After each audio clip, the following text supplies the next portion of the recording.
Assalamu alaikum everyone. Welcome to SK Method English Lesson Institute. At the beginning, I would like to give a short description about myself.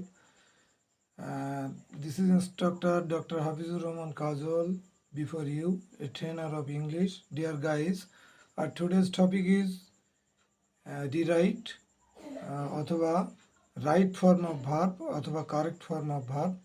আমরা কিভাবে 10টি নিয়মের মাধ্যমে correct form of verb শিখে নিতে পারি বা রিরাইট শিখে নিতে পারি অথবা কারেকশন শিখে নিতে পারি কিংবা ভার্ব কারেকশন শিখে নিতে পারি, তা আমরা আজকের ক্লাসে দেখব।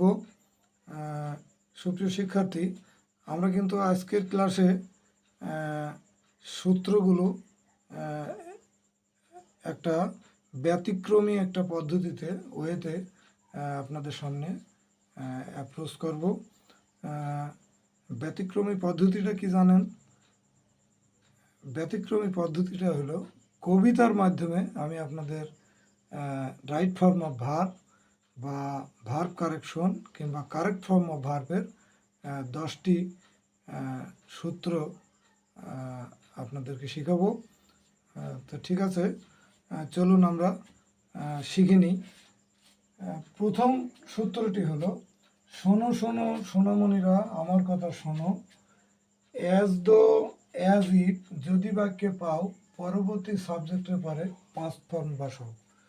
শোনো শোনো সোনামণিরা আমার কথা শোনো, অ্যাজ দো অ্যাজ ইফ যদি বাক্যে পাও পরবর্তী সাবজেক্টের পরে পাস্ট ফর্ম বসাও। অর্থাৎ বাক্যের মধ্যে যদি আমরা অ্যাজ দো অ্যাজ ইফ পাই তাহলে পরবর্তী সাবজেক্টের পরে পাস্ট ফর্ম বসাতে হবে। আমরা একটা উদাহরণের মাধ্যমে বিষয়টা জেনে নিই। যেমন হি টক্স,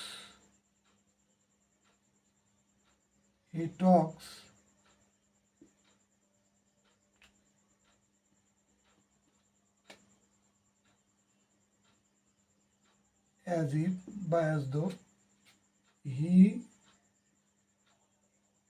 be a mad.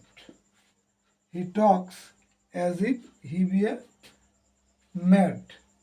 আমরা কিন্তু এখানে নিয়ম অনুসারে সূত্র অনুসারে অ্যাজ ইফ কিন্তু পেয়ে গেছি। অ্যাজ ইফের পরে বলছে যে সাবজেক্ট পাবো সেই সাবজেক্টের পরে এটা পাস্ট ফর্ম বসাতে হবে, অর্থাৎ এইটা পাস্ট হবে।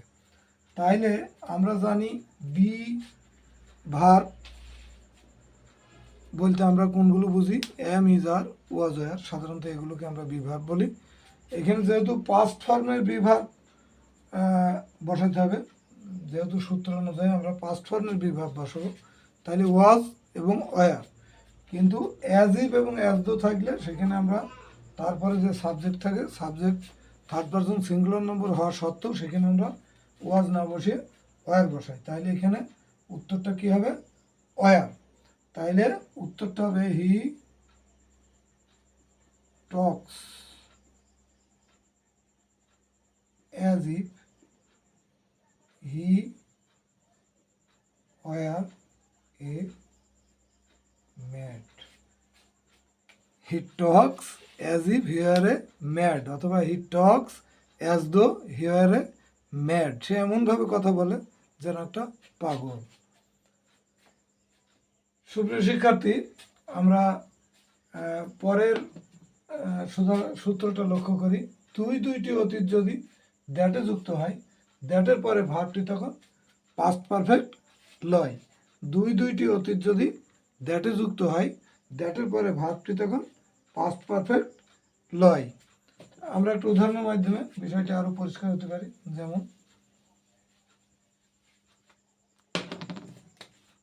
একটা উদাহরণ লিখি, he said that he liked ইট।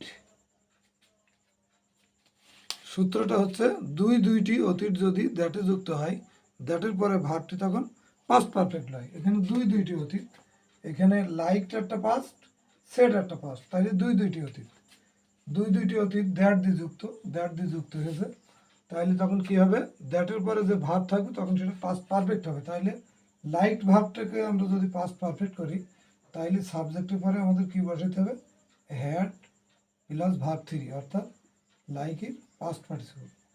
তাইলে উত্তর বাক্যটা হবে he said that he had liked it.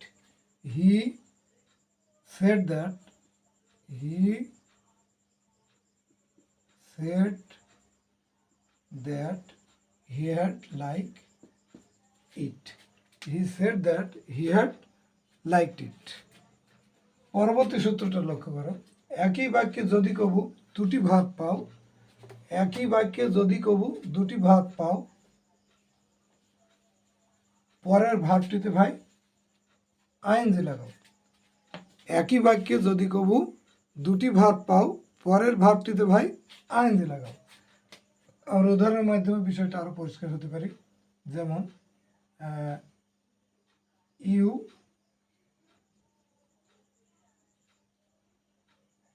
saw me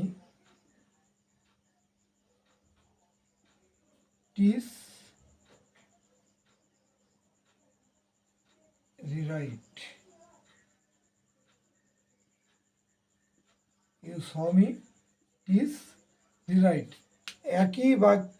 একই বাক্যে যদি কবু দুটি ভাব পাও, পরের ভাবটিতে ভাই আইএনজি লাগাও। একই বাক্য, একটা ভাব, একটা ভাব, তাইলে আমরা কি করব, পরের বাক্যটিকে আইএনজি লাগালে কি হবে, TACHING। তাইলে উত্তর বাক্যটা কি হবে, you saw me teaching rewrite. You saw me teaching rewrite. পরের সূত্রটা আমরা লক্ষ্য করি, লেস দিয়ে দুটি বাক্য যুক্ত কবু হলে দ্বিতীয় সাবজেক্টের পরে শুড দাও ফেলে। লেস দিয়ে দুটি বাক্য যুক্ত কবু হলে দ্বিতীয় সাবজেক্টের পরে শুড দাও ফেলে। যেমন হি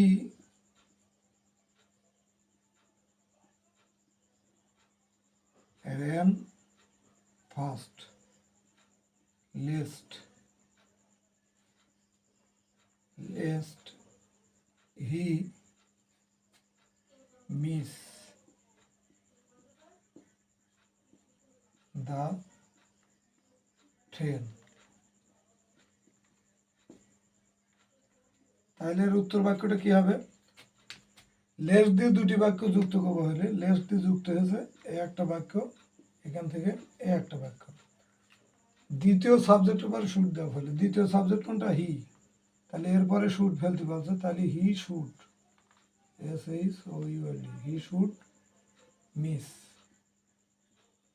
শুডের পরে সবসময় হচ্ছে ভার্ব 1 হয়, he should miss the train, TRAIN।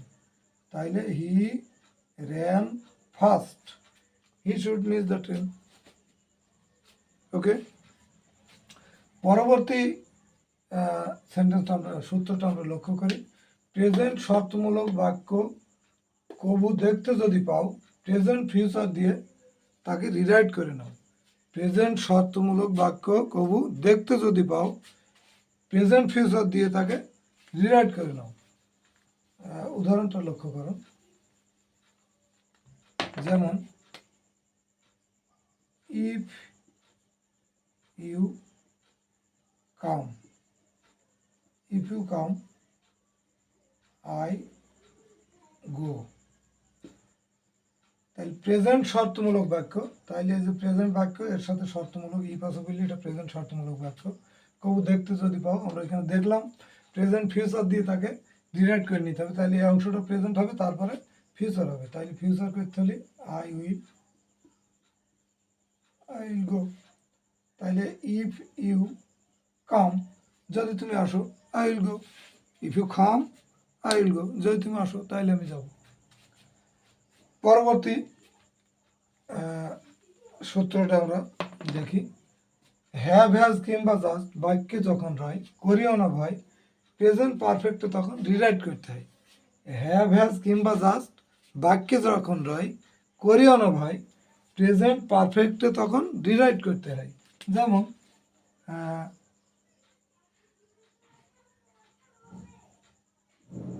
I have visit the zoo. Have has কিংবা জাস্ট বাক্যে যদি হয়, বাক্যে হ্যাভ আছে, প্রেজেন্ট পারফেক্টে তখন রিরাইট করতে হয়। প্রেজেন্ট পারফেক্টের সূত্র কি আমরা জানি, প্রেজেন্ট পারফেক্টের সূত্র হচ্ছে সাবজেক্টের উপরে হ্যাভ বা হ্যাজ বসে এবং তারপরে ভার্ব থ্রি হয়। তাইলে এখানে সাবজেক্টের উপরে হ্যাভ আসি, কিন্তু ভার্ব থ্রিটা কিন্তু নেই, এটাকে ভার্ব থ্রি করতে হবে। তাইলে visited verb three, visited the zoo. তাইলে I have visited the zoo, আমি চিড়িয়াখানা দেখে আসি বা চিড়িয়াখানা পরিদর্শন করে আসি। I have visited the zoo.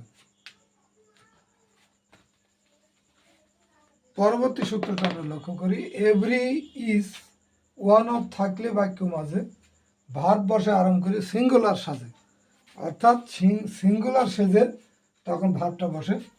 Every is এবং ওয়ান অফ এর যে কোনো একটা থাকলে তার ভার্বটা হবে অবশ্যই সিঙ্গুলার। যেমন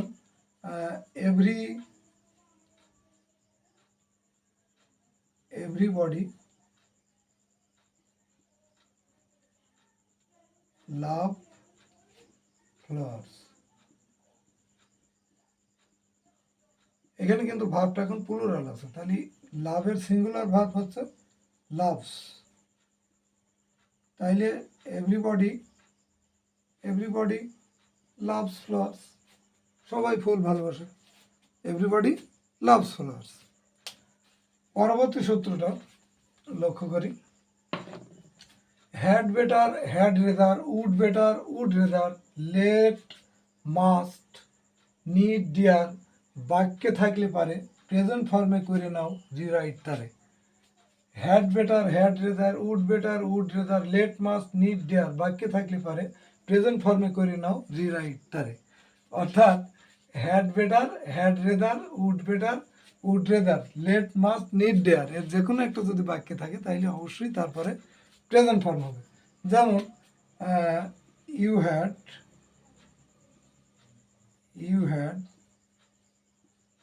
বেটার লার্ন ইংলিশ, তোমার বরং ইংরেজি শেখাই ভালো, হ্যাড বেটার।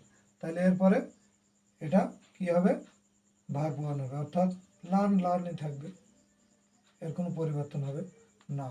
তাহলে you had better learn English, তোমার বরং ইংরেজি শেখাই ভালো।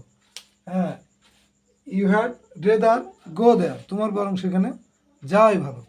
এ ধরনের অর্থে আমরা হ্যাড বেটার, হ্যাড রেদার ব্যবহার করে থাকি। তারপরে উদাহরণটা লক্ষ্য করো, it is high time, it is time, wish, fancy বাক্যে যদি পাও সাবজেক্টের পরে মূল ভার্বের পাস্ট ফর্ম বসাও।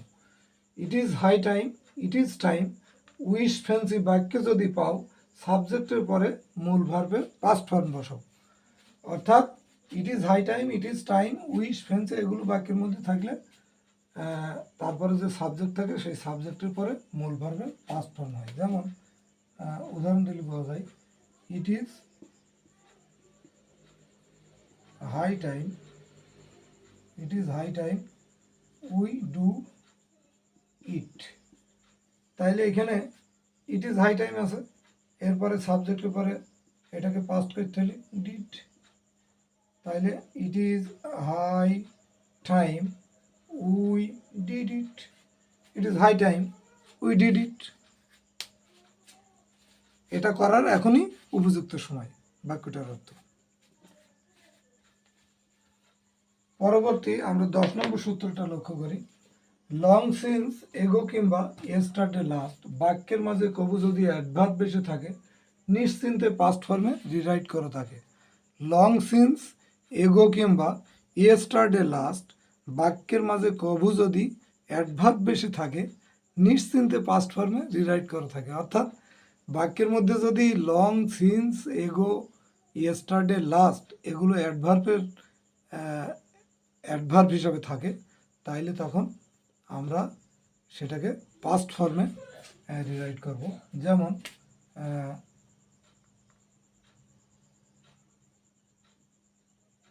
মাই ফাদার কাম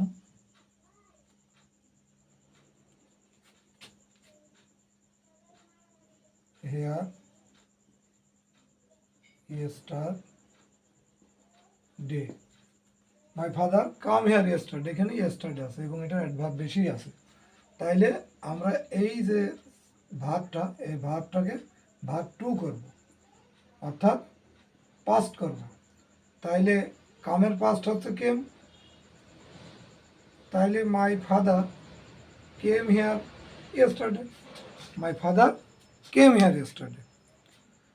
সো ডিয়ার ভিউয়ার, আশা করি ভিডিওটা আপনাদের ভালো লেগেছে।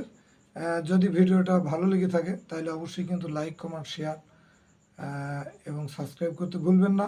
And if I make any mistake I beg your pardon cordially. সাথে থাকার জন্য অনেক অনেক ধন্যবাদ। Thanks for watching the video. I wish you all the best. Thank you everyone.